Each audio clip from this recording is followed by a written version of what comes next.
look lovely. Thank you, so do you. Before we get into it,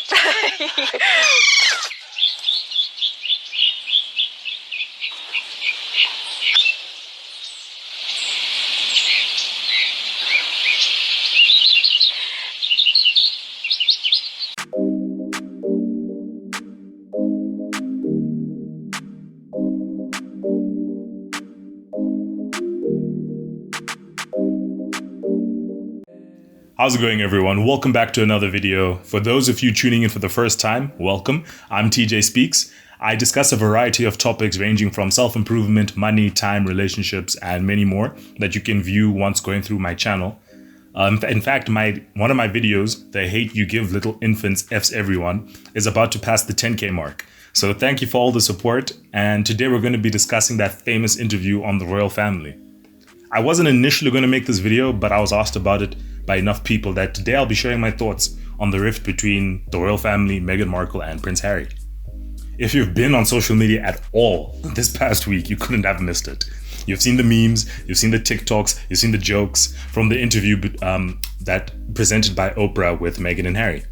For those of you that have just seen the memes but not the interview, well, basically it's a sit-down interview that's about 80 minutes long, where Meghan and Harry talk to Oprah about their lives since leaving their royal duties and settling into Los Angeles.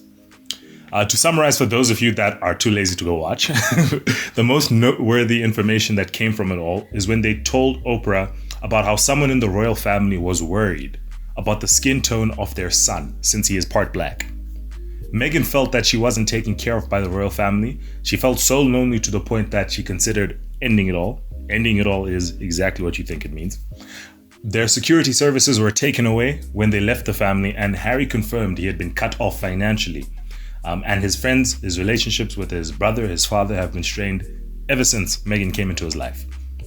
As I watched the interview, my initial response was, I'm not surprised. I mean, guys, let's be real. Are we really surprised that a 1,200-year-old monarchy that colonized over half the world with known ties to Nazi Germany is racist? Come on, guys. The only thing that surprised me was that out of all the people, the Queen was actually the one who treated Meghan the best and still has Zoom calls with Meghan and Archie, the son, checking in on her. We don't even have to go far back into history to see this. Princess Diana, mother of Prince Harry, divorced Prince Charles in the 90s. She went on to date Dodi Fayed, a multi-millionaire Muslim man, until the time of her death, and that was seen as unacceptable by the royal family. Now you try and bring a black woman from America into the royal family.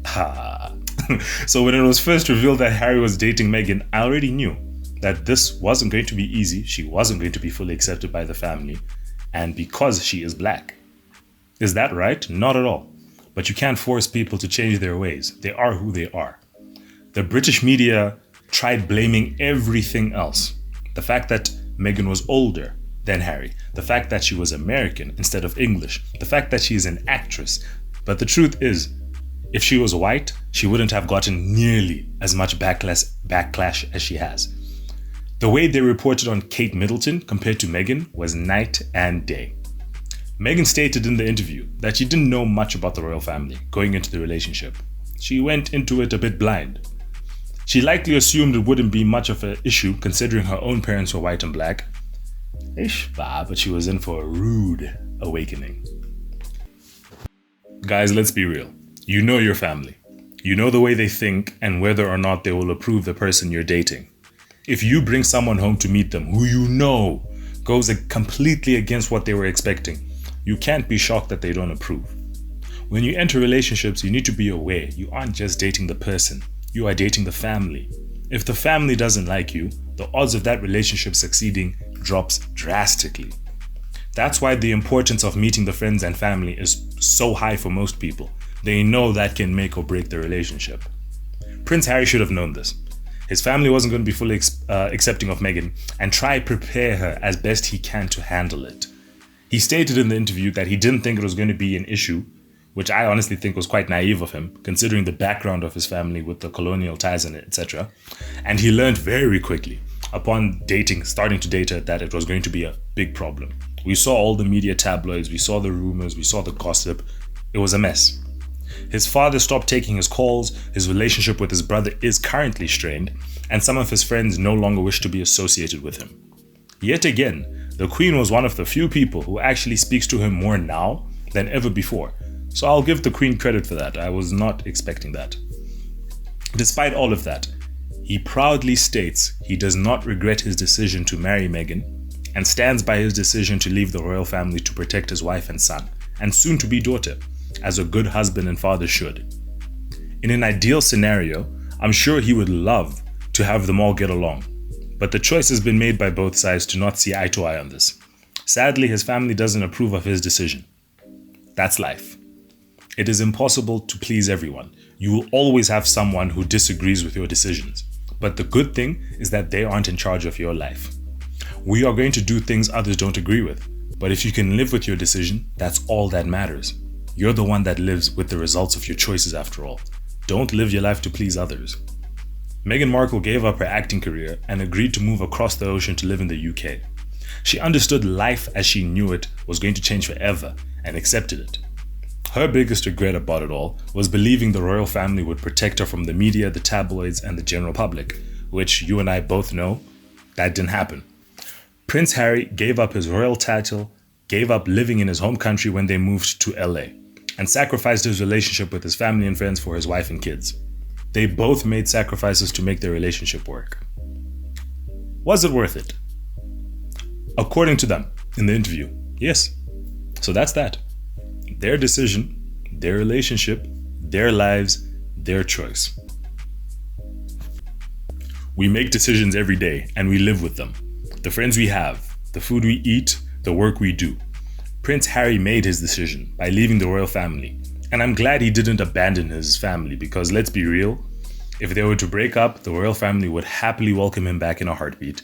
All his previous privileges would be reinstated and life would go on as normal, which is messed up, but they have the freedom of choice to do that. We don't have to like it, but everyone should be given the opportunity to make their own choices, whether you agree or disagree. You watching this video right now, you chose to do so, which I'm grateful for, by the way. I'm very grateful, but nobody forced you to. Can you live with your decision of doing so? I hope so. You can hit the like button to show me that you agree and you enjoyed the video. After the interview came out, Prince William came out defending the royal family, saying they aren't racist and that he will speak with his brother soon, but honestly, I think that was unnecessary. He should just keep quiet and settle this behind closed doors because it's never a good thing when the family is beefing, let alone in the public eye. And considering Harry is his only sibling, I hope they sort it out. I wish them all the best, and that's going to be it for this video. I didn't want to make this video too long since what two people do with their relationship is really their business. I just wanted to comment on the interview since they chose to air that to the public. So what do you all think about the whole situation? Were you entertained by the memes? I certainly was. I'm sure this isn't the last time we've heard of the situation. I'm sure more info is going to come up in the future. And yeah, that'll be all for the video. And once again, guys, thank you so much for tuning in. This channel is growing at a really fast pace. I was around 900 subs 2 months ago, and I recently passed 1.4k subs this past weekend. So thank you so much for all the support, comments, and general engagement.